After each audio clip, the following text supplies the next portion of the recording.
Et si j'en juge par la présence nombreuse, c'est utile, on en a envie, on en a besoin. Et merci parce que ça fait partie de la vitalité parisienne.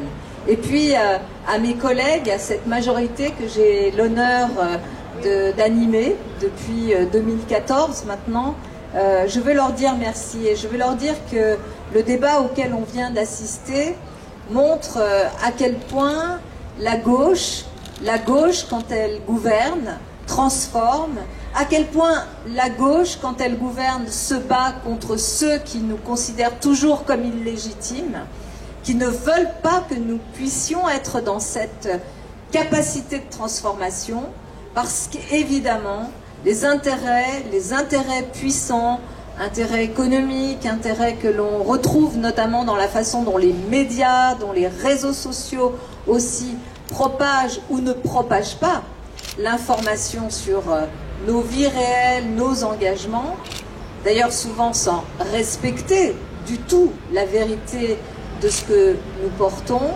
eh bien, nous voyons bien qu'il y a une volonté d'empêcher cela, et que cette volonté, elle est d'autant plus puissante que, à force de gouverner dans une ville comme Paris, 20 ans que la gauche et les écologistes sont au pouvoir à Paris, ça finit par créer de la légitimité quand même. Donc je veux dire merci aux élus, aux adjoints, à mon équipe qui travaille tous les jours. Cela a été dit et vous l'avez vu, et notre camarade militant qui a pris la parole avec beaucoup d'émotion, je suis émue comme toi, parce que oui, dans ce monde très très dur, oui, dans ce pays où on continue à nous considérer comme illégitimes quand nous gouvernons, il faut beaucoup de force, beaucoup d'abnégation, de capacité de dialogue, d'invention, de questionnement, de remise en cause pour arriver à non seulement tenir face à ces oppositions-là, qui sont puissantes, très très très puissantes et très très très violentes. Donc il faut cette capacité pour tenir et pour continuer à être créatif, à inventer. Et je veux dire à cette équipe, et dans cette équipe je mets aussi les militants parisiens. Les militants parisiens du Parti Socialiste, ma formation politique, mais aussi les militants parisiens des autres formations politiques. Nous sommes au cœur, dans une ville qui invente. Ça a toujours été la vocation de Paris, inventer. Des modes de vie nouveaux, de l'art, des expressions artistiques, d'inventer aussi de nouvelles économies, formes d'économie, de nouvelles activités. Ça a toujours été la vocation de Paris, dans l'histoire, au-delà du fait que la vocation de Paris, ça a toujours été aussi d'être la capitale internationale des droits humains. Et que c'est aujourd'hui aussi la ville où l'accord de Paris sur le climat a été signé, cet accord international. Et cela, ça nous oblige évidemment, ça nous oblige à ne pas regarder les choses avec conservatisme ou à se dire eh bien nous sommes là et c'est comme ça, c'est inscrit dans l'histoire de cette ville que cette gauche qui est là, qui gouverne, est là pour toujours. Non, non, ça nous oblige à être toujours dans cette exigence, et vous l'avez très très bien exprimé, tous autant que vous êtes, qui est de réinventer en permanence. S'adapter, mais réinventer, se projeter, en gardant une boussole. La boussole, c'est quoi? Ce sont nos valeurs. Tout à l'heure, ça a été dit. David, Yann, Karine, Léa, Rémi, vous l'avez très très bien dit. Nos valeurs, elles sont là, elles nous unissent, et c'est jamais ce qui est en débat entre nous, jamais. Elles sont présentes. Mais il faut aussi, au-delà de ces valeurs, que l'on puisse être en capacité d'agir pour transformer. Et ça nécessite effectivement que l'on puisse ensemble, à chaque fois, voir les priorités, les réorganiser et aussi être clair. Pour nous, très clairement, c'est valable pour Paris, mais c'est valable bien au-delà de Paris, c'est valable au niveau national et c'est valable au niveau international. Il y a deux grands défis. Un défi écologique et un défi social. Et d'ailleurs, ces deux défis-là se conjuguent. Ils ne peuvent pas se concevoir l'un séparément, indépendamment de l'autre. Ça n'est pas possible. Et dans les grandes priorités que nous avons fixées, et vous l'avez dit dans la table ronde tout à l'heure à Paris, il y a bien sûr la transformation écologique. Il est hors de question de penser qu'on va pouvoir vivre comme avant. Il faut tout remettre en question dans nos modes de vie, notre alimentation, nos déplacements, la façon dont on habite, y compris les questions sur la façon dont on s'habille. Tout cela est remis en question. Il faut qu'on l'accepte, pas comme une contrainte, pas comme une lourdeur, pas comme si on allait abandonner un monde qui était tellement formidable que on voudrait s'interdire d'en inventer un nouveau. Non, il faut que l'on prenne à bras le corps, et c'est ce que nous faisons concrètement, cette question pour inventer. Alors bien sûr, il y aura toujours sur ces questions d'écologie des gens qui voudraient que rien ne change. Cela a été très bien dit tout à l'heure. La question du stationnement payant des 2 roues, mais les amis, en plus c'est gratuit pour les électriques, et en plus il y a un métro, il y a des transports en commun, et en plus il y a plein de possibilités de se mouvoir dans une ville comme la nôtre. Et bien sûr qu'à un moment, on sort d'un été qui a été un été où personne ne peut se dire que la question climatique n'est pas un vrai sujet. Et on a encore des gens qui viennent nous expliquer que il faudrait pas, que c'est une ânerie, que de vouloir faire du stationnement payant pour les 2 roues thermiques. Eh bien écoutez, il faut être pédagogue, mais surtout il faut continuer dans la vision qui est la nôtre à expliquer que cette petite minorité, qui a une particularité, cette petite minorité est très bien représentée dans le monde des éditorialistes. Très bien représentée dans un monde masculin, pardon, mais j'ai mon petit sujet avec le patriarcat, et dans le monde des éditorialistes. Alors c'est vrai que du coup ça devient un sujet national, international, pourquoi pas un conseil de sécurité de l'ONU sur un sujet comme celui-là. Je m'en amuse parce que vraiment, vu les enjeux qu'il y a à poursuivre la transformation du monde, on a intérêt à ne pas s'arrêter à ça, à discuter, à offrir des alternatives, mais à poursuivre, parce que les vrais enjeux, ils sont dans ce changement climatique qui est, voilà, inéluctable et qui va beaucoup plus vite que prévu et qui va avoir des conséquences géopolitiques bien plus importantes encore que ce qu'on peut imaginer. Et la question sociale, sur la question sociale, qu'une ville comme Paris se dise, il est hors de question que notre projet soit un projet dans lequel l'exclusion des plus pauvres, l'exclusion des classes moyennes, de celles et ceux qui travaillent, soit finalement laissée parce que c'est le mouvement naturel du marché. Si on laisse faire le marché, Yann l'a très bien dit tout à l'heure, c'est ce qui se produit. Et qu'on considère dans une ville comme Paris, parce que nous sommes une équipe de gauche et écologiste, qu'il faut des politiques publiques qui rétablissent quoi? De la justice, qui rétablissent de la justice, qui mettent une répartition des efforts de chacun quand même, en fonction des situations économiques de chacun. Oui, franchement, c'est honteux ces débats sur le fait qu'on ne pourrait pas taxer les hyper-profits. Je vous le dis, une entreprise comme Total, qui continue quand même à être présente en Russie, à dire que ça ne l'intéresse pas, alors que d'autres, même British Petroleum en est sorti, qu'une entreprise comme Total continue et en faisant des super profits à vouloir être finalement parmi ces entreprises qui décideraient du sort du monde, ça n'est pas possible. Alors qu'une ville comme Paris s'associe aux autres villes, je pense à New York, et à un certain nombre d'ONG pour engager ce procès contre Total, j'ai dit oui. Et c'est ce que nous allons faire. Et c'est ce que nous sommes en train de faire. Et c'est une ville de gauche. Et j'assume.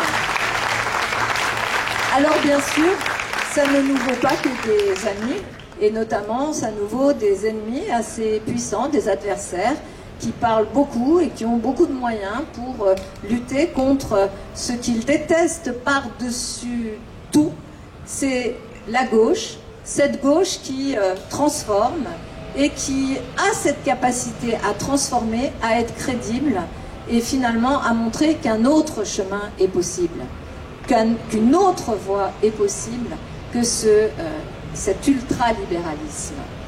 Alors ça, nous le montrons à Paris et c'est très précieux. Rémi l'a dit tout à l'heure. C'est très très précieux. Et il faut qu'on sache, et je crois que vous l'avez entendu dans l'équipe précédemment, quelle que soit, je dirais, l'origine de notre formation politique, nous avons conscience que cette unité-là, elle est indispensable. Sans unité, il n'y a pas de gouvernement de gauche possible. Et il faut vraiment que cette unité soit un élément majeur aussi de notre stratégie, de notre recherche permanente pour faire les politiques que nous devons porter. Et dans cette unité, dans ce rassemblement que nous cherchons en permanence, comme nous le faisons à Paris, eh bien, ça ne se passe pas toujours simplement, mais il faut respecter aussi le point de vue, l'histoire, l'origine de l'autre, et arriver à trouver non pas le compromis, mais à trouver la bonne réponse, la bonne solution. Parce que l'intérêt de respecter ces différentes sensibilités ou ces différents positionnements, c'est quoi? C'est que nous sommes beaucoup plus représentatifs de la diversité d'une société qui est diverse, qui ne pense pas toujours pareil sur les mêmes sujets. Et dans un monde de plus en plus complexe, on sait que cette diversité d'opinions, de pensées, elle est là. Donc ça nous permet aussi, dans ce respect, d'être en phase les uns avec les autres, en recherchant toujours, au-delà du débat, l'action. Et dans ce pensée globale, agir local, qui a été l'objet de la table ronde, finalement le premier qui a dit ça, c'était Jaurès. C'était quand même Jaurès. Partir du réel, aller à l'idéal. Et moi j'ajoute souvent d'ailleurs qu'il faut aussi penser local pour agir global. Parce qu'en fait, la plupart des solutions, elles sont inventées tous les jours localement par des citoyens, par des collectivités, par des associations, par des ONG. Le problème, c'est qu'elles ne passent pas le stade de la solution qui parfois va être très valorisée, y compris dans les médias qui ne nous veulent pas toujours du bien. Ça va être très valorisé. Mais ça ne sera jamais une politique globale. Et c'est ça qu'il faut aussi arriver à faire. Et donc, je pense que dans l'engagement politique qui est le nôtre, le fait que nous partions d'une réalité, d'une ville, qui a la puissance symbolique aussi, la puissance politique, d'une ville comme Paris, qui est une ville qui parle au monde parce qu'elle a cette fonction d'invention. Eh bien, le fait que nous soyons la gauche et les écologistes au pouvoir ici, non seulement ça se soigne, ça se cultive, ça se travaille, mais aussi ça s'amplifie. Pas pour faire partout ce que nous faisons ici, parce que je crois beaucoup à des solutions très différentes selon les territoires, mais pour montrer que c'est possible. Pour montrer que c'est possible de s'entendre et que c'est possible de transformer. Je voudrais dire un ou deux mots encore quand même sur, non pas ce qui nous attend parce que personne n'est devin, mais quand même, sur la façon dont nous devons être mieux organisés. On a beaucoup parlé, moi j'en parle souvent aussi, et il y a eu l'intervention de Julia Cagé avec toi tout à l'heure, David, sur les médias. Bien sûr que c'est un sujet. Bien sûr que c'est un sujet. Quand ce que vous faites, ce que vous essayez de dire avant même d'être prononcé est déformé, transformé ou nié, il y a un problème. Parce que entre les politiques que nous sommes et les acteurs politiques que nous sommes et les citoyens qui se posent beaucoup de questions sur l'état de la démocratie et sur la crédibilité du politique. Mais entre les deux, eh bien, il n'y a pas toujours une relation directe. Si, dans les villes, on a la chance d'avoir une relation directe avec les parents d'élèves. Ils voient quand on fait une rue aux écoles ou une cour oasis. Ils voient quand on met des moyens sur l'éducation artistique dans l'école. Ils le voient. Et même s'il y a des gens qui vont venir leur dire « c'est pas vrai, tout ce qu'ils font c'est mal », eux, ils voient que non, en fait, il y a des trucs bien. Les gens le voient, par exemple, dans une ville, quand on met en place une politique pour le vélo, et que, quand même, il y a un mouvement massif vers le vélo, les gens le voient, et ils voient qu'ils font du vélo plus qu'avant, parce qu'il y a des pistes cyclables qui les sécurisent plus qu'avant. Mais il y a beaucoup de sujets sur lesquels on ne voit pas directement, et sur lesquels, en fait, c'est finalement les médias qui font le récit ou pas de ce que le politique propose et fait. Et donc, il faut s'organiser beaucoup plus, d'abord pour se faire respecter dans ce que nous sommes, dans ce que nous disons, dans ce que nous faisons, et combattre les fake news, combattre celles et ceux qui racontent autre chose que ce que nous faisons. Ça, il faut être très combatif là-dessus.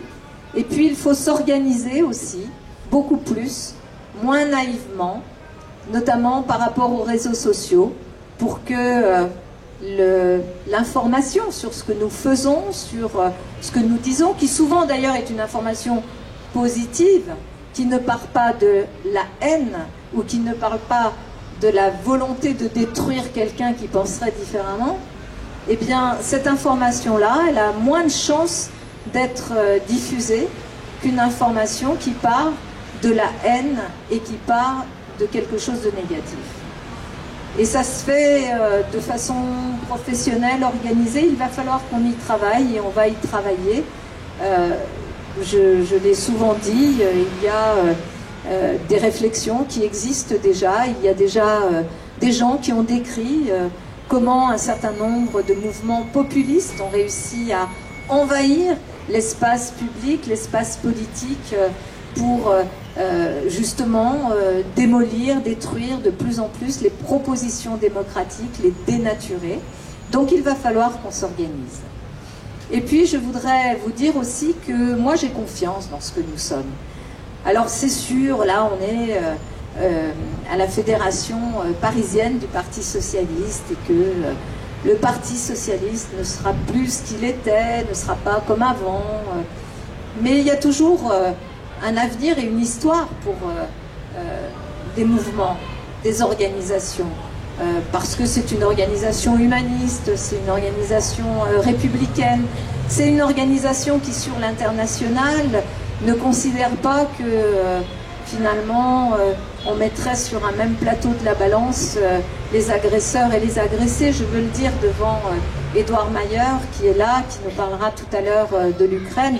J'ai eu l'occasion, juste après le premier tour de la présidentielle, de partir avec lui en Ukraine. On est parti à 3 avec un sac à dos jusqu'à Kiev pour dire à Kiev, à ceux qui se battaient, qu'on était avec eux, pour dire ici aussi qu'il fallait être avec eux, que non, on n'était pas...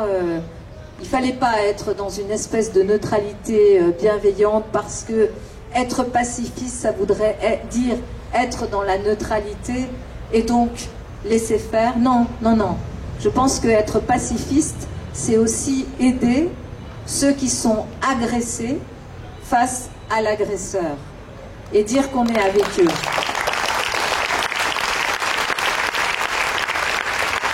Et je pense que cette voie-là, cette voie qui est la nôtre, eh bien, elle doit pouvoir encore, en se transformant, en évoluant, en tenant compte aussi de ce monde nouveau dans lequel nous sommes, elle doit être là, elle doit être portée, elle ne doit pas se cacher. Moi, j'ai jamais eu le socialisme honteux. J'ai pas découvert que j'étais socialiste au lendemain de l'élection présidentielle et à la veille des élections législatives. Ben non. D'ailleurs, je pense que tous les amis qui gouvernent notamment cette ville, mais d'autres aussi, ou qui sont engagés depuis longtemps dans les combats, n'ont pas découvert qu'ils étaient de gauche. Ne se sont pas dit, mais qu'est-ce que j'étais avant? J'apprends ce qu'est la gauche. Non, moi la gauche, je l'ai apprise au berceau. Je l'ai apprise au berceau dans ce qu'elle apporte quand elle transforme. Pas simplement quand elle est dans l'incantation. Et ça, c'est très précieux, c'est notre héritage, hein, c'est notre héritage. et nous devons là aussi le soigner, être vigilants là-dessus. Pas pour le protéger, l'enfermer, le mettre sur une étagère dans un bocal. Non, non, non. Pour que ça nous inspire pour l'avenir. Les idées humanistes, les idées socialistes, les idées de gauche, elles nous permettent aussi, elles doivent nous permettre, parce que ce sont des idées qui à la fois sont généreuses et qui ne refusent jamais la remise en question. Et la remise en question, d'ailleurs, en profondeur, elles doivent nous permettre d'inventer le monde qui vient, d'aller vers ces nouvelles imaginaires. Il faut qu'on travaille avec les jeunes, avec bien au-delà de ce que nous sommes, et comme nous le faisons, les associations, les ONG, les citoyens, les autres formations politiques de gauche, humanistes, et travailler à l'international aussi, pour aller chercher justement ces solutions nouvelles, ces messages que nous devons porter. Nous devons faire ce travail-là. Si nous ne le faisons pas, d'autres feront des choses formidables. Je pense à nos amis des autres formations politiques qui sont là et avec lesquelles on gouverne ensemble. Mais je suis sûre qu'on sera beaucoup plus fort si on n'abandonne pas l'idée que cette famille de pensée qui est la nôtre, qui est une famille de pensée transformatrice, et transformer, ça veut dire aussi assumer des ruptures, et des ruptures importantes, eh bien, cette famille-là, elle doit continuer à porter ces messages. Je sais que cette fédération parisienne du Parti socialiste va avoir un rôle très très important. D'abord parce que nous sommes nombreux, et si on est nombreux, c'est aussi parce qu'on est au pouvoir, ici. J'ai fait le tour de France, pendant l'élection présidentielle, et j'ai vu les endroits où on n'a plus d'élus. Il n'y a plus de municipalités, il n'y a plus de départements, il n'y a pas de région avec des élus qui seraient en responsabilité. J'ai vu ce que ça provoquait. Ici, ce n'est pas le cas. Alors, ici et à d'autres endroits, bien sûr, nous avons une responsabilité. Et on ne va pas se cacher. On ne va vraiment pas se cacher.